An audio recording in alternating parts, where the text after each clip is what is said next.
Medical physiology lectures. आज का हमारा टॉपिक रहेगा calcitropic hormones that regulate calcium balance, यानी वो हार्मोन्स जो कैल्शियम बैलेंस को बना के रखने का काम करते हैं उन्हें कैल्सीट्रोपिक हार्मोन्स बोलते हैं।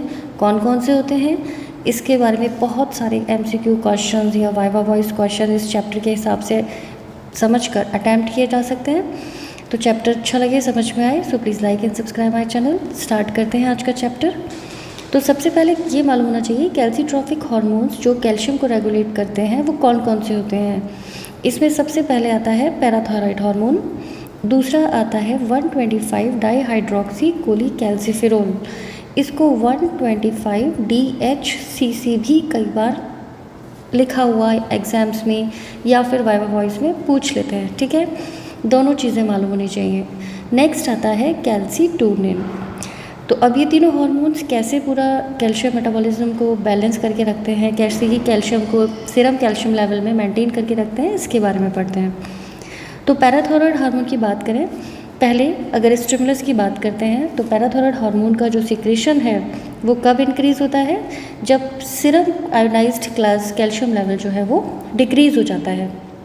उस कंडीशन में पैराथायरॉयड हार्मोन जो है वो रिलीज़ होता है। दूसरा 125 डाईहाइड्रोक्सी कोलीकैल्सिफेरॉल, इसका सेम स्टिमुलस रहेगा कि जब सीरम कैल्शियम लेवल जो है वो नॉर्मल कॉन्सेंट्रेशन से कम हो जाता है। नॉर्मल कॉन्सेंट्रेशन कितनी रहती है, ऑलमोस्ट 9 to 11 मिलीग्राम पर डेसीलीटर ऑफ ब्लड, ठीक है। इसके अलावा दूसरा इसका स्टिमुलस क्या है कि किसी वजह से जब पैराथायरॉयड हार्मोन का सीक्रेशन या मात्रा जो है वो बढ़ जाए। तीसरा जब सीरम फॉस्फेट लेवल जो है वो कम हो जाए, क्योंकि ये बात ध्यान रखिएगा कि पैराथायरॉयड हार्मोन जो है वो कैल्शियम को तो रीएब्जॉर्प्शन को बढ़ाता है लेकिन फॉस्फेट के रीएब्जॉर्प्शन को जो है वो डिक्रीज़ करता है। तो जब पैराथायरॉयड हार्मोन किसी भी वजह से इंक्रीज़ होगा तो उस कंडीशन में कैल्शियम आयन तो इंक्रीज़ हो जाएंगे, कैल्शियम कॉन्सेंट्रेशन मेंटेन हो जाएगी, लेकिन फॉस्फेट डिक्रीज़ हो जाएगा।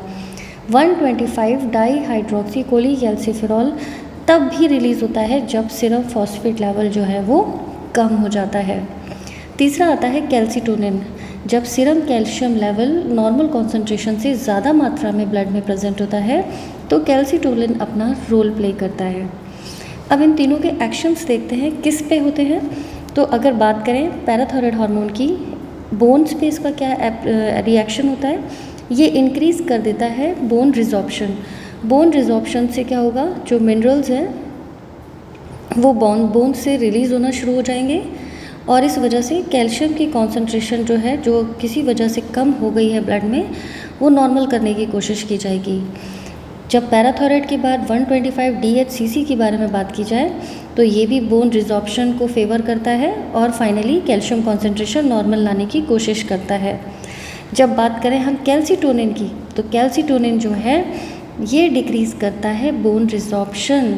और क्यों, क्योंकि इसका स्टिमुलस ही ये है कि जब कैल्शियम ज़्यादा हो जाएगा मात्रा में सीरम में तो ये रिलीज़ होगा, तो ये बोन से रिजॉर्प्शन को डिक्रीज़ कर देगा जिससे अब फर्दर कैल्शियम जो है वो बोन से रिलीज़ ना हो। नेक्स्ट इसका एक्शन देखने को मिलता है किडनी पे। किडनी पे क्या है, पैराथायरॉयड हार्मोन जब कॉन्सेंट्रेशन में हाई कॉन्सेंट्रेशन में रिलीज़ होता है तो ये क्या करता है, ये फॉस्फेट रीएब्जॉर्प्शन को किडनी से बढ़ा देता है, रोक देता है, यानी कम कर देता है। यानी यूरिन आउटपुट फॉस्फेट का इंक्रीज़ हो जाता है और फॉस्फेट का जो सीरम लेवल है वो कम हो जाता है। इसके अपोजिट ये कैल्शियम का रीएब्जॉर्प्शन बढ़ा देता है। बहुत इंपॉर्टेंट MCQs है, बच्चे कई बार कंफ्यूज हो जाते हैं, ध्यान रखिएगा। इसका अलग पार्ट यहाँ पे देखने को मिलता है जब हम 125 DHCC के बारे में बात करते हैं कि ये दोनों एक्शन सिमिलर हैं, कि ये भी जो है 125 DHCC किडनी से कैल्शियम का रीएब्जॉर्प्शन बढ़ा देता है, लेकिन इसका जो अपोजिट रिएक्शन देखने को क्या मिलता है कि ये इसके साथ साथ फॉस्फेट का रीएब्जॉर्प्शन भी बढ़ा देता है। यहाँ ध्यान रखिएगा, काउंटर है इन दोनों का इफेक्ट कि फॉस्फेट का रीएब्जॉर्प्शन पैराथायरॉयड डिक्रीज़ कर देता है और पैराथायरॉयड के अपोजिट जो 125 DHCC है ये क्या करता है, फॉस्फेट का रीएब्जॉर्प्शन किडनी से बढ़ा देता है। कैल्सीटोनिन का जो है कोई रोल इस पे किडनी पे देखने को नहीं मिलता, ठीक है। इंटेस्टाइन की अगर बात करें तो इंटेस्टाइन में कैल्शियम का एब्जॉर्प्शन पैराथायरॉयड हार्मोन बढ़ा देता है और यही सिमिलर एक्शन जो है 125 DHCC का देखने को मिलता है, जो कि कैल्शियम का एब्जॉर्प्शन GIT से बढ़ा देता है। ठीक है, ओवरऑल इफेक्ट। अब ये बहुत इंपॉर्टेंट MCQ क्वेश्चन, बिल्कुल भी कंफ्यूज ना हो। सीरम कैल्शियम लेवल, जब हम पैराथायरॉयड हार्मोन की बात करेंगे तो कैल्शियम लेवल बढ़ा देता है, फॉस्फेट का लेवल डिक्रीज़ कर देता है। जब हम 125 DHCC डाईहाइड्रोक्सी कोलिकैल्सिफेरॉल की बात करेंगे तो ये सीरम कैल्शियम लेवल भी बढ़ा देता है और साथ में फॉस्फेट लेवल भी बढ़ा देता है। तीसरी हम बात करते हैं कैल्सीटोनिन की। ठीक है, तो कैल्सीटोनिन क्या करेगा, ये सीरम कैल्शियम लेवल को डिक्रीज़ कर देगा और फॉस्फेट पे इसका कोई डायरेक्ट इफेक्ट देखने को नहीं मिलता।